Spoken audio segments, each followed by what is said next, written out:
Today I was having a conversation with my birth guide, Bernadette, and I asked her why the I am is so important in the human realm, in this 3D dreamscape.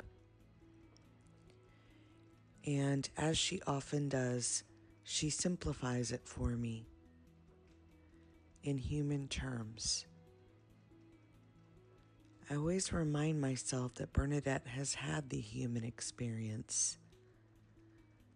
In fact, we've honored that for each other time and time again in this space-time illusion.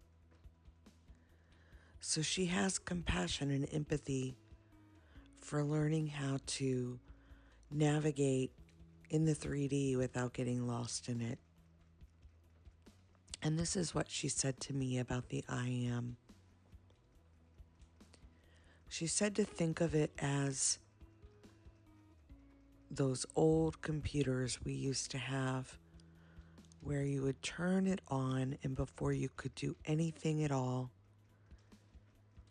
it required a DOS prompt. And that black screen would come up, and there would be some blinking code waiting for you to enter that DOS prompt. And that DOS prompt, once entered, would then pull up a whole new layer of data in code. At that point, if that data looked like what you were after, you would enter another prompt. And that would seal the deal for whatever you were attempting to pull off of that computer. So that made sense to me, but then she took it a layer further. Think of the I am as the DOS prompt here in the dreamscape. It is your ability to put a command into the computer, which is the mind. And that mind, once you enter that I am, is going to pull code from global consciousness. Now, this is where it's really important to pay attention. Just like in the experience that we just talked about with the computer, you, the one witnessing that code, have the ability to take a moment to make sure that the prompt brought back exactly what you were wanting. And if not, to hit the code again through the I am prompt and rewrite it until it is good. Once you've determined it's good, it is done, is the prompt to close it out with. So the I am is your DOS entry. Global consciousness will go out from that based on your vibration. It will deliver some code. And you get to decide if that code is good or not, because all of creation is here. It is done, seals it with the language.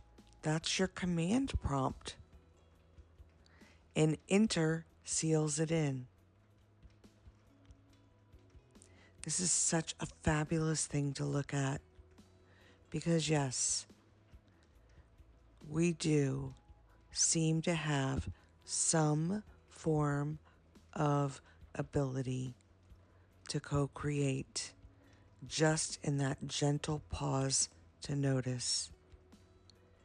And your soul plan has unlimited variations, because all of creation is available to your soul.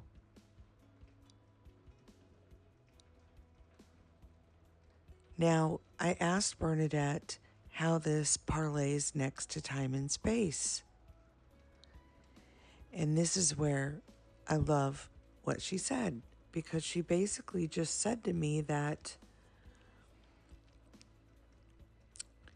just as all of creation is already here for us, we're able to navigate time and space freely when we no longer believe in it. So to take that a little bit further, no longer believing in it means we're at full surrender to it. We're not entering our DOS prompt and then waiting for that thing to arise, because that's not surrendering to the idea there's no time and space, and so I'm sitting here waiting for something, which is just a resistance to the fact that the order is already out there. Leave it alone. Keep moving. There's so many variations of what manifestation and free will are that I find the biggest anchor to not being able to see through the illusion of any of it is the concept that any of it is yours to understand. I love just simply saying, I don't need to know this. Something greater than me knows.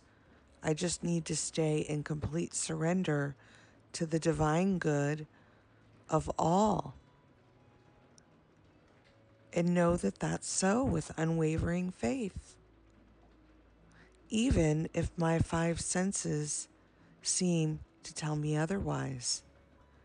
Because I know that there are more things going on than those five senses can ever share with me.